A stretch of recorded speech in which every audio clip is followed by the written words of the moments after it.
kita akan kemudian bisa. Anda itu harus memiliki kasih setia Tuhan.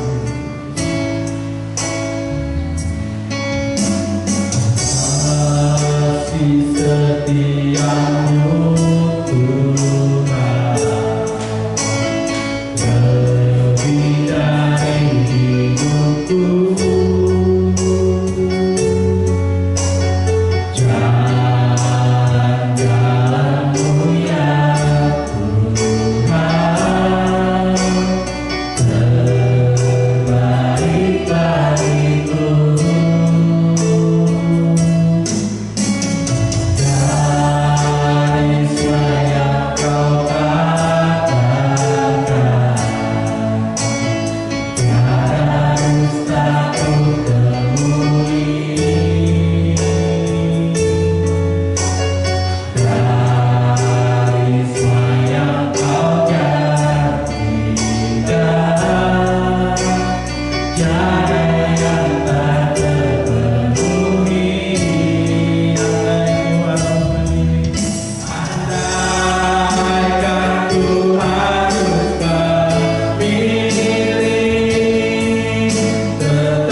Biarlah dalam kehidupan kami, sesulit apapun, dalam suka maupun duka, biarlah kami komitmen untuk kami memilih Tuhan dalam kehidupan kami.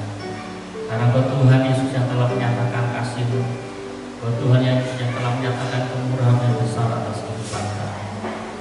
Bapak, saat ini kami akan belajar dan akan mendengar akan firman Allah.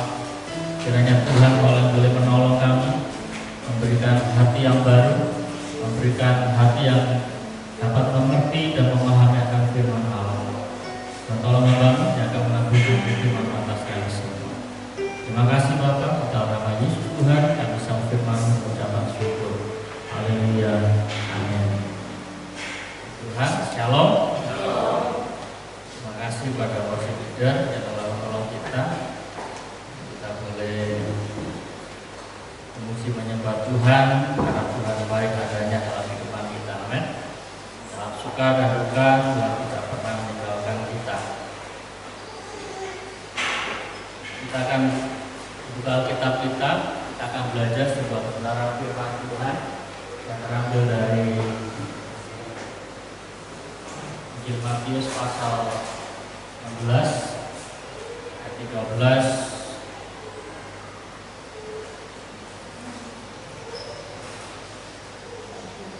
Injil Matius pasal 16 ayat 13 sampai dengan ayat yang ke-20 berbicara tentang pengakuan Petrus. Cuma saya beri judul tentang kekristenan yang hakiki. Saya baca untuk kita semua. Demikian firman Tuhan. Pengakuan Petrus. Setelah Yesus tiba di daerah Kaisarea Filipi, ia bertanya kepada murid-muridnya, kata orang, siapakah anak manusia itu? Jawab mereka, ada yang mengatakan Yohanes Pembaptis, ada juga yang mengatakan Elia, dan ada pula yang mengatakan Yeremia atau salah seorang dari para nabi. Lalu Yesus bertanya kepada mereka, tetapi apa katamu dan siapakah aku ini? Maka jawab Simon Petrus, Engkau adalah Mesias, anak Allah yang hidup. Kata Yesus kepadanya, berbahagialah kau Simon bin Yunus, sebab bukan manusia yang menyatakan itu kepadamu, melainkan Bapakku yang di surga. Dan aku pun berkata kepadamu, engkau adalah Petrus, dan di atas batu karang ini aku akan mendirikan jemaatku, dan alam maut tidak akan menguasainya. Kepadamu akan kuberikan kunci kerajaan surga. Apa yang kau ikat di dunia ini akan terikat di surga, dan apa yang kau lepaskan di dunia ini akan terlepas di surga. Lalu Yesus melarang murid-muridnya supaya jangan memberitahukan kepada siapapun bahwa ia Mesias. Sidang jemaat Tuhan yang kasih nama Tuhan Yesus, ada banyak orang-orang hari ini yang sementara mempelajari Alkitab, yaitu kitab suci kita orang Kristen. Pernyataan terakhir dari Menteri Agama dalam pidatonya, beliau mengutip ayat firman. Artinya hal ini beritahu kepada kita semua, kita sebagai orang percaya jangan berpikir bahwa orang di luar Kristen tidak pernah baca Alkitab. Dan ada banyak orang-orang yang sudah mempelajari, baik secara murni belajar tentang kitab-kitab suci ataupun hanya sekedar mencari kelemahan daripada Alkitab. Apapun motivasinya, ada banyak di luar sana yang sudah melakukan itu. Nah, di sisi kita bagaimana? Apakah kita juga sudah melakukan itu? Kita sudah membaca firman Tuhan dengan ketulusan kita untuk kita mengetahui kebenaran firman Tuhan, sehingga kita dapat bertumbuh di dalamnya. Namun saudara sekalian yang kasih nama Tuhan Yesus, tetapi ada banyak mereka yang gagal memahami tentang kekristenan, terlebih memahami siapa itu Tuhan. Hal ini sama seperti yang disampaikan oleh firman Tuhan pada pagi ini. Ketika Tuhan Yesus bertanya kepada para murid, kata orang, siapakah aku ini? Ada banyak mereka yang boleh dikatakan gagal 100%. Mereka menilai Yesus dia adalah salah satu daripada nabi. Ada orang katakan engkau adalah Yohanes yang telah dibangkitkan, engkau adalah Elia. Mereka gagal untuk mengenal Yesus secara pribadi. Ada banyak orang seperti itu. Nah, Bapak saudara sekalian yang dikasihi nama Tuhan Yesus, saya harap kekristenan kita tidaklah gagal di dalam mengenal siapa Tuhan kita. Nanti kita akan belajar di dalamnya. Bapak saudara sekalian, di dalam buletin saya menuliskan, belum saya share, nanti setelah ibadah baru saya share. Dikatakan, apakah kita telah memahami kekristenan itu? Dalam buletin saya menuliskan bahwa kekristenan itu lebih daripada sekedar sebuah agama. Ya. Saya katakan bahwa kekristenan bukanlah produk manusia. Kekristenan bukanlah muncul dikarenakan situasi yang manusia membutuhkan sebuah kebenaran sehingga membuat sebuah teori dan dimunculkan sebuah agama yang namanya Kristen. Tidak. Kekristenan dia melebihi, dia menembus dari semua ajaran dan teori manusia. Ada banyak teori-teori manusia yang menolong agar manusia dapat hidup baik. Kekristenan berbicara tentang hati Allah. Kekristenan berbicara tentang misi Allah bagi umat manusia, agar manusia yang terhilang dapat mengalami keselamatan. Kekristenan mengajarkan pada kita bagaimana misi Allah, bahwa manusia diselamatkan bukan karena kekuatan diri sendiri, tetapi oleh karena kasih karunia Allah. Kalau di luar sana ada banyak teori manusia, ajaran-ajaran yang mengajarkan bagaimana kita bisa diselamatkan melalui perbuatan baik, melalui amal, melalui hidup yang penuh dengan penderitaan. Karena ada sebuah konsep Kalau hidupnya menderita berarti dia sudah lepas daripada dosa. Itu teori-teori manusia. Tetapi Alkitab mengajar kepada kita bahwa kita diselamatkan hanya oleh karena kasih karunia. Penderitaan saya dan saudara, amal baik kita, perbuatan baik kita tidak mempengaruhi untuk kita masuk surga atau tidak. Yang membedakan adalah pada saat kita berbuat baik itu menjadi sebuah upah, itu menjadi sebuah mahkota buat kehidupan kita. Saya pakai istilah, kalau kita tidak berbuat baik, kalau kita tidak hidup sesuai dengan firman Tuhan, saya khawatir kita masuk surga tanpa membawa mahkota. Semua saudara-saudara seiman kita masuk surga dengan diberi mahkota. Tetapi kita jangan sampai di hadapan Tuhan kita kehabisan mahkota, karena kita selama hidup tidak melakukan itu dalam kehidupan kita. Nah, tapi saudara sekalian, manusia adalah ciptaan Allah dan milik Allah yang terhilang. Namun saat ini ada banyak yang masih ada dalam sebuah cengkraman iblis.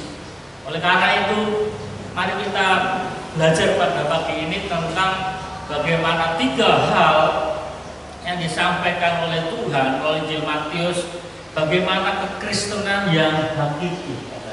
Kekristenan yang hakiki itu seperti apa? Yang pertama kita akan lihat bahwa kekristenan yang hakiki adalah berawal dari sebuah pengalaman pribadi dengan Allah. Dalam ayat yang sudah kita baca tadi dikatakan, kata Yesus padanya, berbahagialah engkau Simon bin Yunus, sebab bukan manusia yang menyatakan itu kepada melainkan Bapakku yang di surga. Hal ini memberitakan pada saudara-saudara bahwa Petrus dapat menyatakan engkau adalah Mesias, anak Allah hidup, bukan karena pengetahuan semata-mata daripada Petrus. Kita tahu secara ilmu teologi Petrus tidak seperti Paulus. Kalau Paulus ini dia belajar secara khusus tentang kalau bahasa sekarang itu dia kuliah kesarjanaan teologi, mungkin juga dia sudah mencapai master, bahkan mungkin doktor teologi, itu Paulus. Tetapi Petrus dia adalah seorang nelayan yang tidak pernah mengecam pendidikan teologi. Tetapi bagaimanakah mungkin seorang Petrus dia berani mengatakan engkau adalah Mesias, anak Allah yang hidup? Bapak saudara sekalian, dalam lingkungan orang Yahudi dikatakan orang-orang Yahudi menantikan tentang Mesias. Israel telah memasuki masa kegelapan selama 400 tahun lamanya. Dari kitab Maleakhi sampai dengan kitab Injil Matius itu ada jeda waktu 400 tahun yang dikatakan dalam bahasa teologi adalah masa kegelapan. Apa artinya masa kegelapan? Di mana Tuhan tidak pernah berfirman, meskipun setiap hari Sabat kitab Taurat dibacakan. Selama 400 tahun bagi orang Israel, Tuhan tidak pernah menyampaikan tentang sebuah firman apapun. Meskipun setiap hari Sabat para imam membacakan kitab Yesaya, membacakan kitab Yeremia, tetapi itu hanya sebuah pengetahuan. Secara firman secara khusus Tuhan tidak pernah ngomong. Sehingga di satu sisi mereka tahu bahwa mereka membutuhkan Mesias. Terlebih dalam masa itu, sering saya sampaikan, Israel dalam masa penindasan atau masa penjajahan bangsa Romawi. Mesias dinantikan oleh orang-orang Israel yang akan muncul dan akan membebaskan mereka dari penjajah Roma. Nah, pada saat Yesus bertanya, dan menurut kamu siapakah aku ini? Petrus katakan, engkau adalah Mesias, anak Allah yang hidup. Tidak mudah. Kalau pernyataan Petrus ini salah dan asal-asalan, bahaya saudara. Hukumannya itu dikatakan ini penyesatan. Tetapi apa yang Yesus sampaikan kepada Petrus dan para murid hari itu, dikatakan berbahagialah Simon bin Yunus, sebab bukan manusia. Artinya bahwa Petrus dia mengalami sebuah namanya pewahyuan daripada Allah. Apa yang diketahui oleh Petrus bukan karena hikmatnya sendiri, bukan karena dia sudah bertahun-tahun dia berkumpul dengan Yesus, kemudian dia katakan untuk menyenangkan Yesus itu adalah Mesias. Tidak sekedar itu. Hal yang sama kita ambil contoh pada saat Yohanes Pembaptis dia menyampaikan tentang firman Allah. Ada banyak orang-orang bertanya, apakah engkau Mesias? Yohanes Pembaptis katakan bukan. Aku hanya membuka jalan. Itu nabi yang benar. Seorang nabi yang benar tidak mengaku-ngaku diri dalam statusnya. Yohanes Pembaptis katakan bukan. Aku hanyalah seorang yang membuka jalan. Nanti ada yang sendiri katakan Mesias. Dan apa yang disampaikan oleh Petrus dalam pertemuannya secara khusus dengan Tuhan, Yesus meneguhkan bahwa apa yang disampaikan Petrus ini daripada Allah. Pengalaman pribadi ini membawa sebuah inspirasi atau sebuah pewahyuan secara pribadi bagi Petrus. Kita tahu bahwa sering saya sampaikan dari 12 rasul. Kalau murid itu banyak, kan? Banyak para murid. Ada suatu saat Yesus katakan Yesus mengutus 40 murid. Ya kan? Untuk lebih jelasnya saya katakan rasul ada 12. Dan daripada 12 orang ini ada 3 orang yang dekat dengan Tuhan, yaitu Petrus, Yohanes, dan Yakobus. Salah satu bukti kedekatan mereka, persekutuan pribadinya adalah pada saat Yesus naik ke satu bukit dan Yesus mengalami kemuliaan. Siapa yang melihat langsung? 3 orang ini. Ya. Sedangkan yang berapa? Yang 8 orang, berarti 9 ya. 12 kurang 3 berarti 9. 9 orang ini nggak lihat apa-apa. Ada di bawah bukit, tetapi 3 orang ini melihat langsung. Dan Petrus katakan, "Guru, bagaimana kalau aku membuat 3 tenda? Satu untuk Tuhan, satu untuk Musa, dan satu untuk Elia." Saudara perlu teliti, apakah Petrus pernah melihat Musa? Tidak pernah. Hari itu belum ada foto. Pada hari zaman itu belum ada orang yang mau foto, mengabadikan fotonya Musa.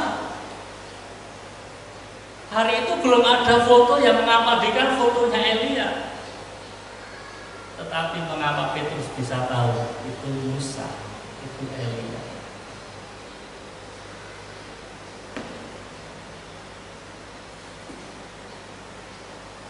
Ini berbicara nanti setelah kita ada di dalam hadirat Tuhan dalam surga. Satu dengan lainnya kita akan bisa langsung mengenal. Billy Graham nggak pernah ketemu dengan Pak Tirsa, tapi nanti pada saat di surga, Pak Tirsa selamat datang, kita di sini.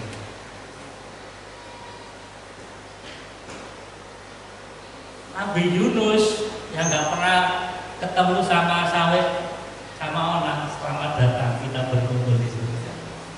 Padahal mereka juga nggak pernah ketemu. Yunus juga bukan Yunus yang 38 ya kan, tapi Yunus Nabi ya kan. Kita nggak pernah saling kenal dengan anak-anak tua seluruh dunia, tetapi nanti di surga kita otomatis akan mengenal. Ya. Itu yang dialami istilah prasurga. Petrus nggak pernah lihat Musa, Petrus nggak pernah melihat Elia, tetapi otomatis mereka bisa langsung kenal. Sehingga Petrus katakan, "Guru, kalau boleh aku dirikan 3 tenda, Satu untuk engkau, satu untuk Musa, satu untuk Elia. Petrus mengalami peristiwa itu. Dia mengalami persekutuan pengalaman pribadi dengan Allah yang luar biasa. Bapak saudara sekalian, hal ini mengajarkan pada kita semua bahwa pada saat kita memiliki persekutuan yang intim dengan Tuhan, pada saat kehidupan kita ini mengalami hal-hal yang berjalan bersama dengan Tuhan, maka kita akan mengalami perkara-perkara yang dimana Tuhan akan membukakan itu dalam kehidupan kita.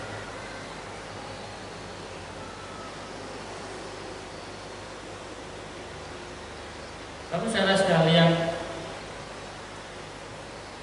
ada hal-hal penting yang saya catat di dalam buletin, nanti kalau saudara sekalian bisa baca ulang. Takutnya saya ada yang terlewat dalam beberapa pagi ini. Saya tuliskan seperti ini, bahwa ada banyak orang-orang Kristen yang mengetahui tentang Tuhan hanya dari kata orang, dari kata pendeta, dari kata majelis, dari kata teman, bahkan mungkin mengetahui Tuhan dari buku-buku yang dibaca. Namun saya tuliskan, tidak mengenal Tuhan secara pribadi, sehingga pengetahuan mereka hanya sekedar tersimpan di pikiran, tetapi tidak sampai ke hati. Tidak heran ada banyak orang Kristen yang tahu tentang firman Tuhan, tetapi tetap berbuat dosa.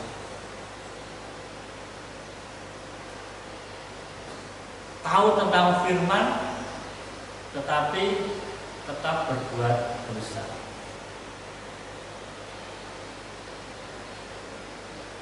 Bapak saudara sekalian, hari ini bukan hal yang asing, bukan hal yang baru ya.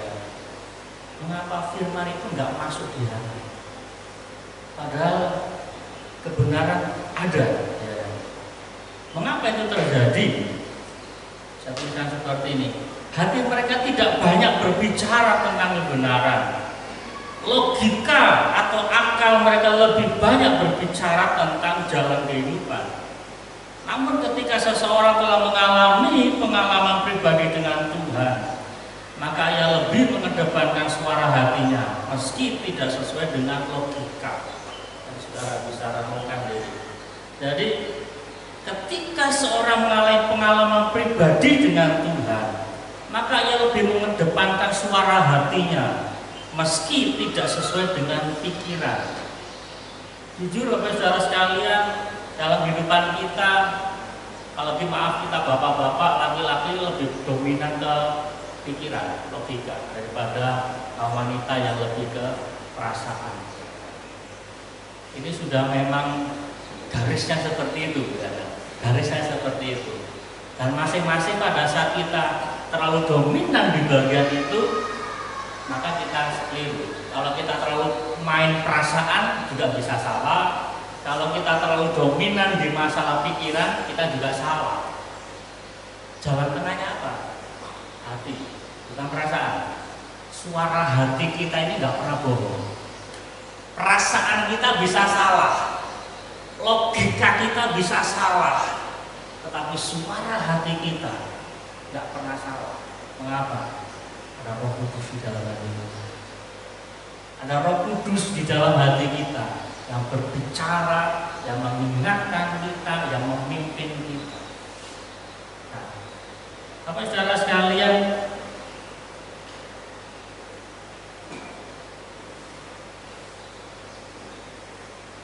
kalau kita hanya memakai akal tanpa dipimpin hati yang murni, maka kita rugi. Telah menjadi seorang Kristen, hal ini dikarenakan kita hidup sebagai seorang Kristen, namun kita menjalaninya dengan cara bukan seorang Kristen. Satu saat, ayo katakan seperti ini. Hanya dari kata orang saja aku mendengar tentang engkau, tetapi sekarang mataku sendiri memandang engkau. Pengalaman perjalanan iman kita dengan Tuhan itu bervariasi dan berbeda. Ayat ini ditulis dalam pasal 42. Artinya apa? Pasal 42 adalah sebuah pasal di mana Ayub sudah melewati pasal 1 dan pasal 2 yang berbicara tentang ujian hidupnya. Ayat ini tidak ditulis di pasal 1. Tetapi pasal 1 dan pasal 2 berbicara tentang ujian kehidupan daripada Ayub yang begitu berat. Dan baru pasal 42 setelah dia adu argumentasi dengan sahabat-sahabatnya, bahkan dia adu argumentasi dengan Tuhan, dia tantang Tuhan, baru ayat ini muncul. Dikatakan hanya dari kata orang saja aku mendengar tentang. Bisa jadi kita menjadi seorang Kristen hanya kata orang tua kita. Nah, percaya pada Tuhan, Yesus adalah satu-satunya juru selamat kita. Tidak masalah. Ini pengalamannya Ayub. Dia mengenal Tuhan dari nenek moyangnya. Dia mengenal Tuhan daripada ajaran-ajaran orang tuanya. Tetapi dia memerlukan pengalaman pribadi.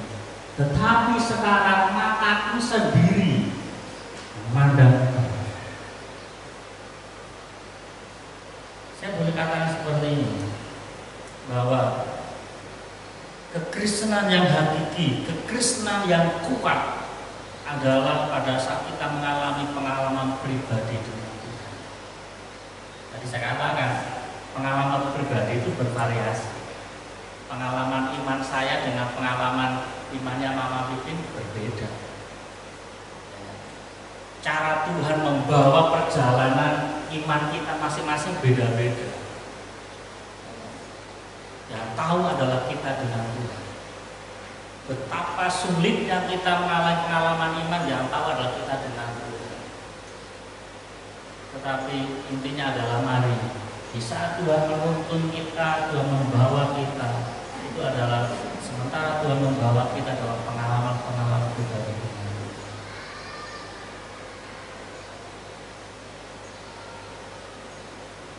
Bagaimanakah kita dapat mengalami pengalaman pribadi dengan Allah bila kita tidak berjalan dengan Allah? Hal ini adalah sesuatu yang tidak mungkin.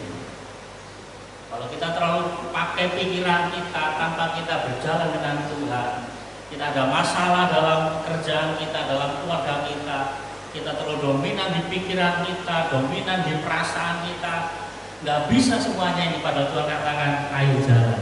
Tapi kita katakan nggak bisa Tuhan, ya. Mari kita ikuti maunya Tuhan. Kalau Tuhan katakan berjalan, berjalan.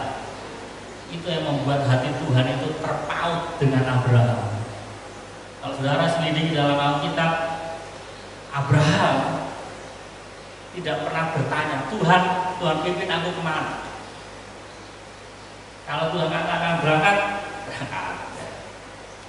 Saat Tuhan katakan tinggal di sini, tinggal di sini. Dan Abraham banyak mengalami perkara-perkara yang perkara yang kedua yang perlu kita pelajari, bagaimana kekristenan yang hakiki adalah mengalami kemerdekaan dari maut. Perkara yang kedua yang perlu kita tahu, kekristenan yang hakiki adalah bagaimana kita mengalami kemerdekaan dari maut.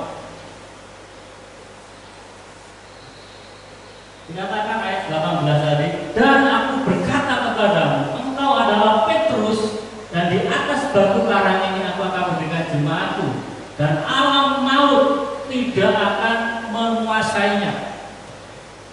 Tapi saudara sekalian, ini adalah perkara yang penting, perkara adalah berita yang sangat besar dalam kehidupan umat manusia. Ada sebuah janji. Dan janji itu bukan sekedar PHP gitu. Nanti kita akan lihat ada ayatnya bahwa dengan iman kita tahu bahwa kita sudah berpindah daripada kematian kekal kepada kehidupan. Kita sudah berpindah dari maut kepada hidup. Dan ini yang Tuhan katakan kepada Petrus. Dikatakan, dan aku berkata kepadamu, engkau adalah Petrus, dan di atas batu karang ini aku akan mendirikan jemaatku. Kita akan pelan-pelan saja.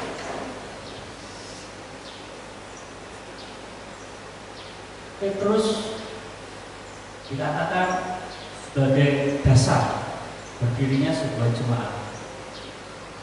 Jemaat berdiri oleh karena Petrus. Dan Petrus dia mengalami pengalaman pribadi. Dia mengalami namanya sebuah pewahyuan daripada Tuhan.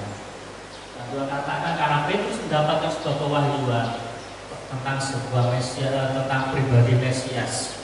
Dan dikatakan gereja berdiri atas dasar sebuah pewahyuan, bukan karena kekuatan manusia. Dan ada banyak orang-orang yang berusaha mendirikan gereja. Bahkan ada banyak orang-orang yang berusaha mendirikan sebuah sinode. Banyak. Nah, cocok dengan sinode yang lama karena punya pengikut, karena punya massa yang banyak dan memenuhi peraturan pemerintah, pecah. Dirikan sinode baru. Dan itu bukan sesuatu yang baru. Tetapi gereja yang sampai pada level ini, ya, saya katakan gereja bukan gereja gedung, gereja bukan gereja sinode atau organisasi, tetapi pribadi. Dikatakan di saat Petrus ini dia mendapatkan sebuah pewahyuan daripada Tuhan, maka berdirilah atau berkumpulah orang-orang percaya. Dan orang-orang yang percaya yang karena pewahyuan, yang karena pengalaman pribadi dengan Tuhan, maka dikatakan dan alam maut tidak menguasainya. Artinya apa? Saya menggaris seperti ini. Di saat kita percaya kepada Tuhan karena pengalaman pribadi kita dengan Tuhan, kita menjadi seorang Kristen karena pengalaman pribadi kita dengan Tuhan, maka kita akan menjadi orang Kristen yang kuat, batu karang. Bukan orang Kristen yang lebay, bukan orang Kristen yang lemah. Sehingga digambarkan batu karang. Kita tahu belum ada batu karang yang roboh oleh karena besarnya ombak. Belum pernah ada batu karang yang roboh oleh karena terjangan ombak, meskipun itu diterjang tiap hari, dihantam terus. Batu karang nggak pernah roboh. Artinya kita akan menjadi seorang Kristen yang kuat meskipun tantangan masalah tiap hari terjadi. Kalau kita mendapatkan pewahyuan daripada Tuhan. Nah, jemaatnya seperti dikatakan dia akan mengalami kebebasan daripada maut. Apa itu maut? Maut bukan kematian jasmani. Seorang Kristen masih bisa mati, tetapi maut adalah hukuman kekal. Ada sebuah jaminan bahwa seseorang yang percaya pada Tuhan karena pengalaman pribadinya dengan Tuhan, dia mengenal Tuhan karena Tuhan ada dalam hidupannya, maka dipastikan hidupannya akan lepas daripada maut. Dia tidak akan mengalami hukuman yang kekal. Bapak saudara sekalian, ketika Tuhan Yesus berbicara kepada Petrus tentang mendirikan jemaat, Tuhan Yesus menambahkan bahwa jemaat yang didirikan di atas batu karang adalah tidak sekedar jemaat yang kuat secara jasmani atau kekuatan dunia, namun berbicara tentang aspek secara rohani, yaitu jemaat yang kuat adalah jemaat yang telah mengalami kemerdekaan daripada kuasa maut. Dan Rasul Yohanes sampaikan seperti ini, yang saya sampaikan tadi, kita tahu ada pemenggalan kata yang Yohanes pakai. Kita tahu bahwa kita sudah berpindah dari dalam maut ke dalam hidup, yaitu karena kita mengasihi saudara. Bagaimana tidak mengasihi? Barang siapa tidak mengasihi, ia tetap di dalam maut. Sidang jemaat Tuhan yang kasih nama Yesus, dikatakan kita tahu. Mungkin kita bertanya dulu, Pak, bagaimana saya tahu saya sudah bebas dari maut? Pak, bagaimana saya tahu bahwa saya sudah berpindah dari maut ke dalam hidup yang kekal? Bagaimana saya tahu? Salah satu cirinya adalah kita mengasihi saudara kita. Saya tahu kehidupan kita ada banyak hal-hal yang menyakiti kita. Ada banyak perkara-perkara yang membuat kita bisa sakit hati dan kecewa. Tetapi melalui Rasul Yohanes yang sampaikan, kita tahu, kita punya iman. Kalau kita sudah pindah dari maut ke dalam hidup, bagaimana kita bisa tahu kalau kita bisa mengasihi saudara kita? Sederhana, tidak perlu ditafsir yang lebih panjang, sederhana. Barang siapa tidak mengasihi, ia tetap ada di dalam maut.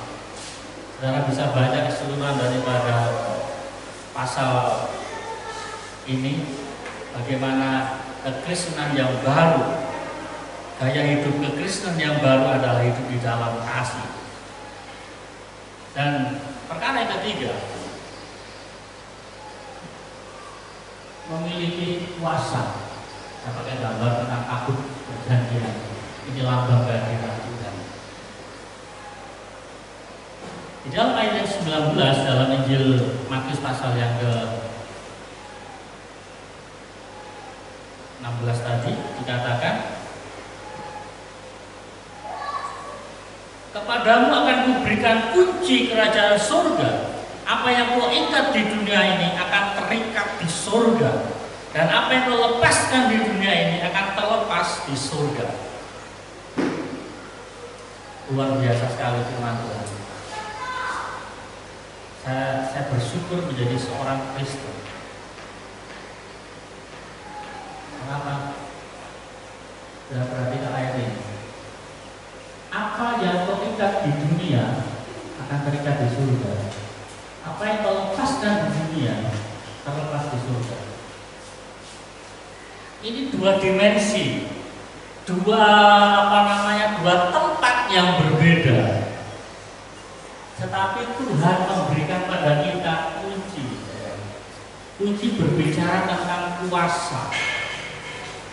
Kunci berbicara tentang wewenang.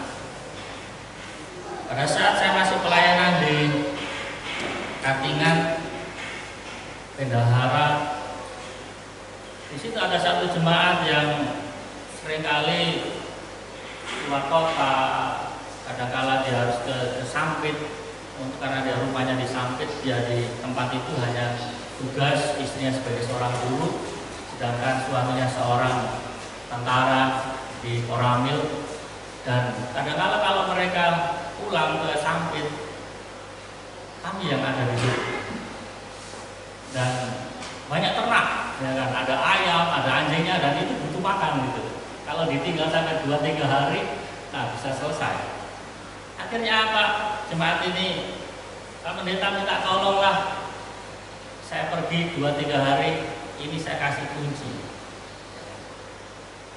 Untuk apa? Saya bisa keluar masuk rumah itu dengan bebas.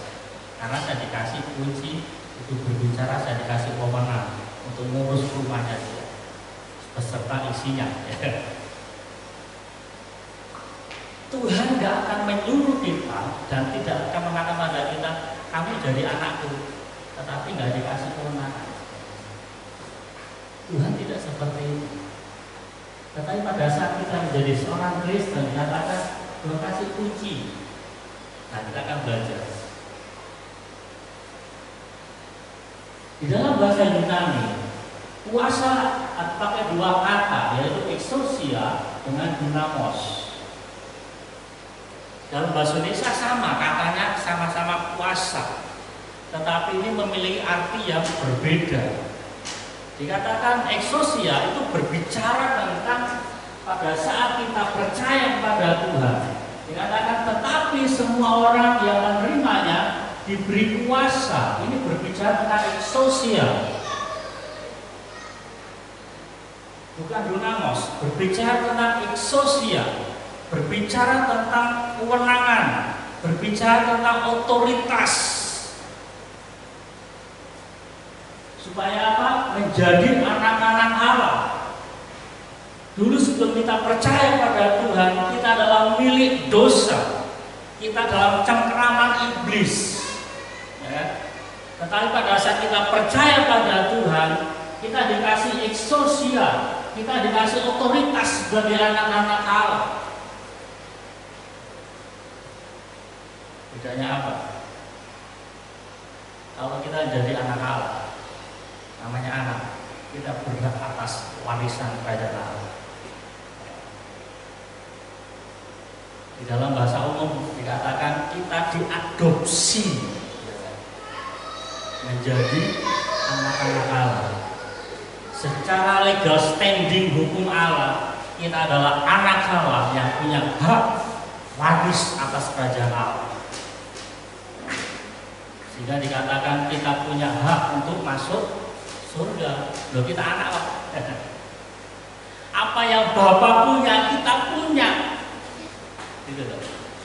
Karena kita anak. Nah, sedangkan kuasa yang kedua adalah dunamos. Tetapi kalau kamu terima kuasa, ini pakai bahasa Yunani adalah dunamin atau dunamos. Berbicara tentang kekuatan yang besar. Ya. Sehingga dikatakan kalau Roh Kudus turun ke atas kamu dan kamu akan menjadi saksiku di Yerusalem dan seluruh dunia, Samaria sampai ujung bumi. Ada banyak ayat-ayat yang dituliskan di situ bahwa bagaimana para rasul, para murid pada saat mereka pergi ke daerah-daerah, mereka melakukan banyak mukjizat, mereka berdoa untuk orang sakit disembuhkan.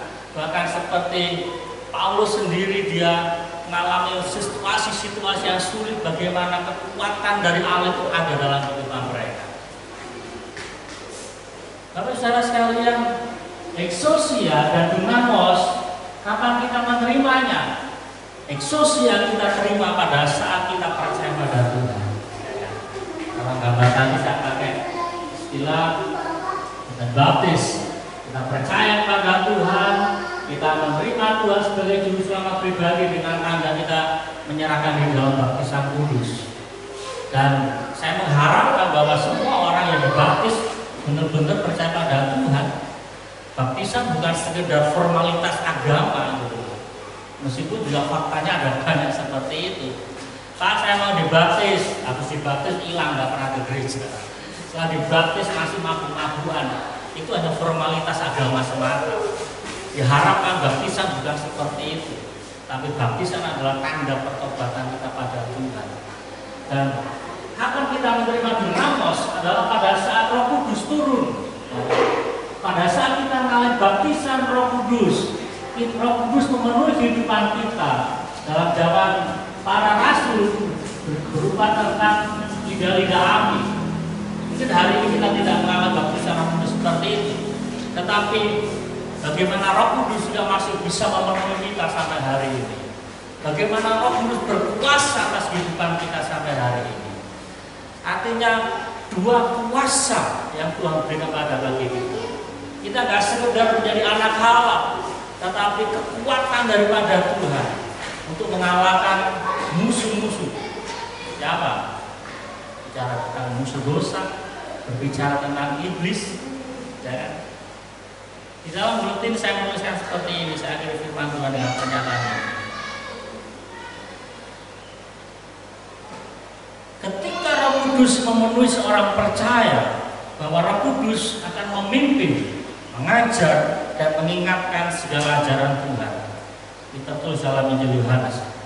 Dikatakan kuasa yang Tuhan berikan tidak sekedar untuk mengusir setan dan roh jahat, namun juga kuasa yang Tuhan berikan dapat mengalahkan sifat dosa dalam diri kita dan sifat daging dalam diri kita.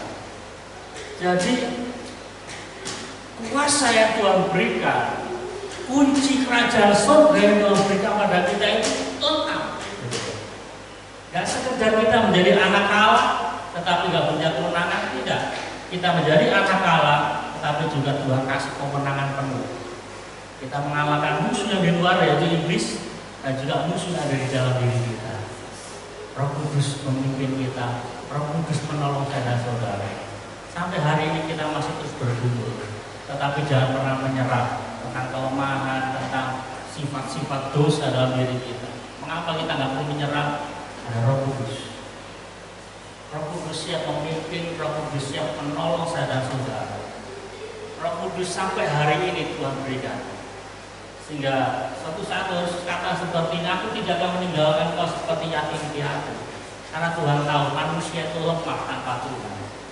Tetapi dikatakan aku akan mengutus seorang penolong yang lain, yaitu Roh Kudus.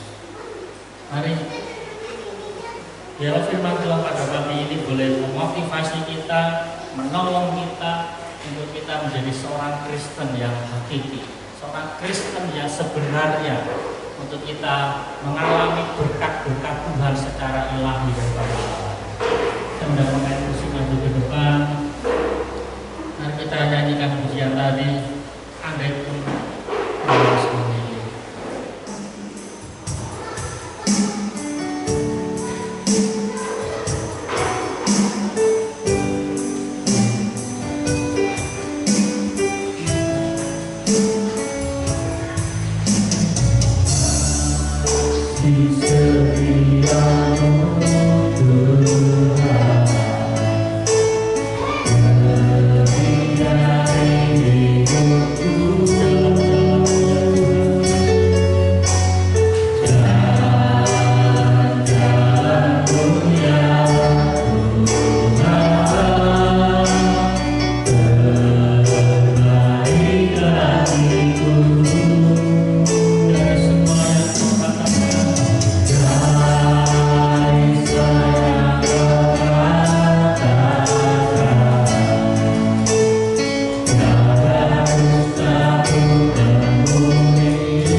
Dosa manusia lebih besar daripada perbuatan baik. Tetapi kasih karunia Allah menyelamatkan semua umat manusia. Mari sudah jemaat Tuhan, kita mau memiliki persekutuan yang intim dengan Tuhan, agar kita dapat pengalaman pribadi dengan Tuhan. Kekristenan kita bukan karena kata orang, tetapi kekristenan kita kuat karena kita mengalami pengalaman pribadi dengan Tuhan. Kita mau berjalan dengan Tuhan. Kita mau berjalan pada jalan kehendak Tuhan. meskipun itu kadang-kala tidak sesuai dengan logika kita. Jalan Tuhan kadang-kala tidak sesuai dengan perasaan hati kita. Tetapi mari kita tetap ada di dalam kehendak dan jalan Tuhan. Dengan pada kita kuasa, Tuhan telah memindahkan kita daripada maut kepada hidup yang kekal.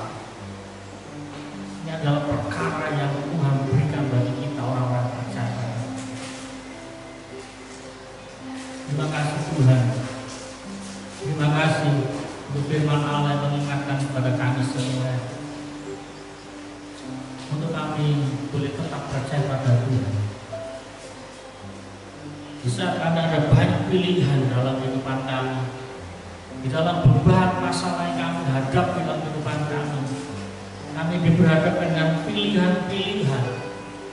Tuhan tolong kami untuk kami tetap memilih Tuhan dalam kehidupan kami. Hati kami tetap percaya pada Tuhan, meskipun situasi, keadaan, bahkan pikiran hati kami, perasaan kami tidak sependapat dengan situasi yang ada, tetapi biarlah kami tetap memilih bersama-sama dengan Tuhan. Karena kami tahu bahwa kadang-kala pandangan jasmani kami salah, pikiran kami salah, bahkan perasaan kami sering kami juga salah. Tetapi biarlah pilihan kami tetap bersama-sama dengan Tuhan itu tetap ada. Karena kami tahu bahwa Tuhan tidak pernah salah dalam memimpin kehidupan kami. Terima kasih Bapak, Tuhan berkati umat yang sudah mendengar firman Allah pada waktu ini. Tuhan tolong dalam setiap langkah-langkah kehidupan kami semua, kami boleh semakin menyenangkan hati Tuhan. Terima kasih Bapak, dalam kelemahan kami, keterbatasan kami, biarlah Roh Kudus yang senantiasa menolong kami untuk kami tetap mengasihi satu dengan lainnya sebagai bukti bahwa kami telah berpindah daripada maut ke dalam hidup yang kekal. Terima kasih Tuhan. Tuhan berkati akan umat-Mu dalam setiap pergumulan. Tuhan memberkati umat-Mu dalam setiap pekerjaan mereka, dalam setiap hal-hal yang mereka kerjakan. Kiranya Engkau Allah yang boleh senantiasa memimpin, menolong, memberkati, sehingga tidak ada perkara yang menjadi sia-sia, tetapi segala sesuatunya berhasil karena campur tangan Tuhan ada di dalamnya. Tuhan menjaga memberkati umat-Mu yang lemah, yang mereka sakit, kiranya bilur-bilur Tuhan boleh menjamah menyembuhkan mereka. Dan juga berdoa umat-Mu yang dalam minggu ini, bahkan hari ini, saudara kami Sawe yang berulang tahun, dan besok Bapak Tirsa yang berulang tahun. Tuhan berkati akan anak-anak-Mu ini.